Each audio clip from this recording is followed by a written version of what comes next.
Hello everyone and welcome to masteryourchess.com with Coach B and another middle game episode. In this video, I'm going to go over an extremely common position that involves two bishops versus a bishop and a knight. Possessing two bishops is far better than only having one because the bishop's main weakness is its inability to control a whole color complex, but this is cured by the other bishop. So now, having two bishops, both white and dark diagonals can be fully covered. Of course, if the position is closed and all diagonals are blocked, the bishops might not be very impressive. But in general, the bishop pair is indeed a nice thing to have and needs to be dealt with by the opponent. The simplest way to remove this problem, as we mentioned in the previous video as well, is to exchange one of the enemy bishops either by trading your knight or bishop for an enemy bishop, thus creating a far more manageable bishop versus knight or bishop versus bishop situation. So in this video, we're going to learn from 3 Grandmaster games that involve these type of positions. This first position was reached after 24 moves in a game played by Ivanchuk rated 2751 versus Shirov rated 2755, played in 2008. Here we could see that black's bishop pair is much better than white's bishop and knight as it attacks two decisive diagonals, and white is under a lot of pressure. Ivanchuk, playing white, realizes there's nothing that he can do about the bishop on f4, but the monster bishop on c6 is quite another matter. So here he played the excellent move bishop to b5, challenging the white bishop for an exchange. Black replied bishop to f3. He definitely doesn't want to trade, and the squares c5 and e4 are taken by the knight on c3, which white would be very happy to exchange, from which white replied bishop to e2. After bishop to c6, white insisted bishop to b5. There's no way to get around this, so black had to accept a draw.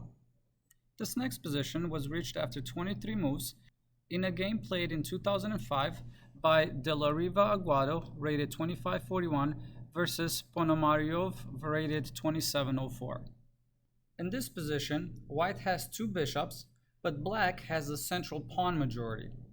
It's important to note that white's queenside majority, though it controls key squares on d4 and d5, isn't able to expand or transform itself into a pass pawn due to the doubled pawns on c3 and c4. Since bishops work together very well and control two important diagonals, black wasted no time initiating an exchange. Therefore, he played the excellent move bishop to h6. Here, white accepted the exchange due to the fact that coming to e5 will not be able to save the bishop, because after f6 and let's say rook takes d8, queen takes d8, rook to d1, queen to e7, if the bishop moves back to d4, he's going to be trapped by moving e5 and the bishop is lost. So here the bishop would have to come back to f4, from which the exchange will happen anyways. Therefore, coming back, this is the reason why white exchanged the bishop. And after this, black replied with knight takes h6. And now, with the dark square bishop off the board, the light square bishop will prove to be remarkably inactive. From this point on, white can't hope for more than a draw. The knight will show itself to be far more flexible than the bishop, and the black central pawn majority will prove hard to contain. From here, the game continued with bishop to h3, king to g7. Here, black is not in a hurry, and he uses his king to tighten up the loose dark squares on f6 and h6. From here, the game continued with queen to e2, queen to c7, rook takes d8, rook takes d8, rook to d1, rook takes on d1, queen takes on d1, f5. And from here, in a nutshell, black slowly but surely repositions his knight, advances his central and kingside pawns, improves the position of his king, and then shows just how useful the knight is at both attack and defense. So I'm just going to skim through the moves so you could see how the rest of the game concluded.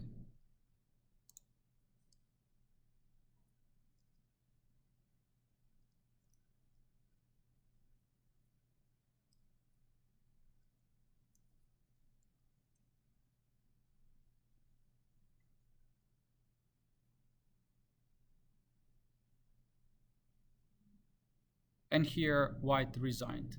This next position was reached after 12 moves in a game played by Ivanov Igor, rated 2485, versus Benjamin Jolt, rated 2560, in 1990. In this game, right now it's white to move, and white notices that black has the bishop pair, and he definitely wants to make sure that black doesn't retain his bishop pair, especially if the game is going to open up. So here, white played the excellent move bishop to g4. After this, black has no choice but to trade, so he's going to do bishop takes g4 and queen takes g4. And now that the bishop pair is gone, black knows that the main imbalance of this game is a bishop versus knight. At the moment, black's bishop is horribly placed. He's standing behind the wall of pawns, not doing anything. Black notices this and immediately goes out of his way to make sure that his bishop is an active participant in the upcoming battle. So here he plays the excellent move, bishop to d8. And the idea is that the bishop hopes to effectively enter the game along the a7 to g1 diagonal after moving the pawn from c7 to c6 and then followed by bishop to b6. Of course, the bishop can also be used to temporarily support the pawn on d6 if needed, moving the bishop to c7, or hit the knight on c3 after moving the pawn to a4 followed by bishop to a5. All of this shows just how flexible the bishop is on d8. What's particularly instructive about Benjamin's move is that he's not going to move his bishop to a diagonal that's already open. Instead, he's going to create that diagonal. Coming back, I do want to mention that moving the bishop to an already diagonal here, for example, moving the bishop to g5, is not as effective. First of all, there's not much going on this diagonal, while on the a7 to g1 diagonal, that targets the king. Here, the game could continue with something like queen to e2, f5, knight to d3, trying to trade one of the knights. Usually, two knights don't work very well together, so here white wants to trade one off. And here, black has two options. He could take the knight on d3, after which white will reply with queen takes d3, and then f4, which white has a really solid position. And here black's bishop on g5 is nothing more than a tall pawn, as he blocked himself and no available good diagonals. And coming back, if instead of trading the knight here, black replies with knight takes on e4, after knight takes e4, f takes e4, and queen takes e4, this again is a very pleasant position for white. Black will not be able to get a really good attack on the king side, and here white will have the odds in his favor at a well-timed c4 to c5 push and an attack on the queen side. Therefore, coming back, bishop to d8 was played. After this, the game continued with queen to e2, c6, rook to d1, bishop to c7. The bishop patiently accepts a defensive role at this moment, waiting to be activated on a more powerful diagonal a little bit later. After this, h4 was played, queen to e7, g3, king to g7, knight f3, a4, h5, then bishop to a5. With the pawn on d6 protected, it's time for the bishop to shine. The immediate threat is moving the pawn to a3, removing the defender on b2 that's protecting the knight. Here white replied with rook to c1, queen to d7, rook f to d1, rook a to e8, king to g2, followed by f5. Looking at this position, I think we can see that black is doing very well. His king is much more safe, and the bishop is very flexible. In some lines, he can chop off the knight on c3. In other lines, he can retreat to b6, putting pressure on the pawn on f2 together with the rook on f8. So let's see how the game continued. After this, white took on f5, e takes f5, followed by rook takes f5, knight to e4, knight takes e4, queen takes e4, e to f8, rook d3, rook takes on h5, knight to h4, rook takes h4, an excellent move, g takes h4. And next, I'm just going to go through the moves to see how black won this game without any comment.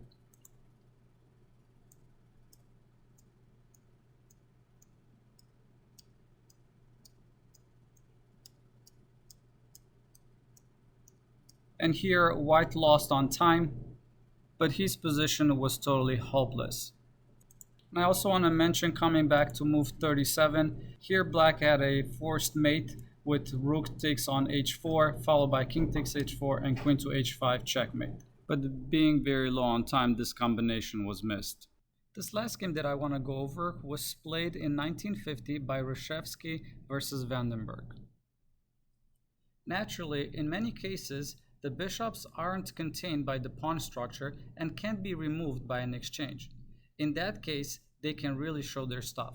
So let's take a look in this game what happened. This position was reached after just 8 moves. In this game, black tried to open up the center because white's king is still in the center. However, this didn't really work out for him because that gave tremendous power to the bishop pair. So from here, black played d takes e5, b takes e5, c takes d5, c takes b4, a takes b4, e takes d5, and then bishop to e2. Here, white can't be foolish and leave his king in the middle of the board for too long. He owns the long-term pluses of the two bishop pair and a superior pawn structure. So once his king is safe, everything should go in his way, and that is a great way to play the game. So here black replied knight to c6, b5, knight to a5, bishop to a3, rook to e8, and then castle. Here black doesn't have anything that can challenge the might of the dark square bishop. So from here the game continued bishop to f5, bishop to c5, knight to e4, bishop to b4, knight takes on c3, bishop takes c3, knight to c4, queen d4. And here black is already busted. Both the a7 and d5 squares are weak, and mate is threatened on g7. White's bishop on c3 is super active, giving white a lot of different opportunities. From here the game continued with queen to g5, queen takes on d5, knight takes e3, f takes e3, queen takes e3 check, king to h1, and then bishop to g6. Bishop h5, rook to a to d8, bishop takes g6, rook takes d5, bishop takes f7 check, king h8, bishop takes e8, queen takes e8, rook takes a7, queen c8, and after rook c7, black resigned. There was no hope even after queen to d8, after rook takes g7, let's say rook d3, bishop a1, h5. From here, white can simply pick up the queen with the discovery of rook to d7, or he could even go for a checkmate combination. If you liked my video, please subscribe and don't forget to check out my new website, masteryourchess.com, where you can learn, practice, test, and master your chess knowledge.